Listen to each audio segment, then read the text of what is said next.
Excel VBA lets you write powerful code, but with that power comes a fair bit of complexity. Some aspects of Excel VBA are relatively simple. Displaying a cell's contents in bold type is a quick one-line solution. However, working with complex objects such as pivot tables requires substantially more effort. If you run into a programming problem where the code is too complex to work with easily, you can always record a version of what you want to do and modify the code from there. Let's say you want to create a macro that causes a pivot table to display a particular arrangement. Pivot tables have a lot of moving parts. Under no circumstances should you try to write a pivot table macro from scratch. Instead, you should use the macro recorder to do the heavy lifting and create most of the code for you. In this example, I have a pivot table that summarizes sales for the Two Trees Olive Oil Company. To create the macro, I will click another cell's sheet tab.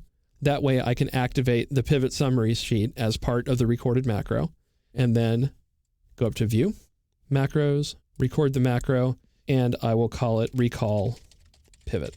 That's all I need. So I'll click OK. Now I'm recording. I'll move to the pivot summary sheet, and then with the pivot table selected, I'll go up to Options, click Clear, and clear all.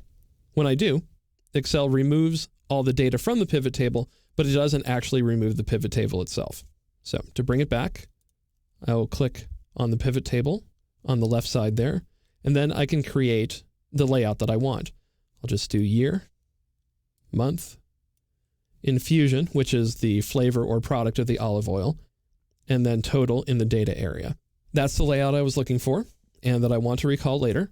So now I can go up to the View menu and stop recording, and Excel created my macro. I'll just show that to you right now by editing it. And as you can see, there are a lot of statements in there, a lot of things that you would have to remember, various positionings and so on. You don't want to have to deal with it. You really just want to record the macro. Now, if I want to run it, I can press Alt F11 to get back to the main workbook, and I will change the arrangement of the pivot table just to something else. And then with a cell in the pivot table selected, I'll go up to Macros and run Recall Pivot. When I do, Excel recreates the arrangement I had before. This is a powerful technique, especially if you work in the business intelligence branch or in the marketing branch of your company.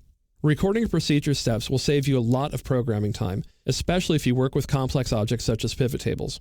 You can record a macro and use it as a separate entity, or copy the code you want to another subroutine.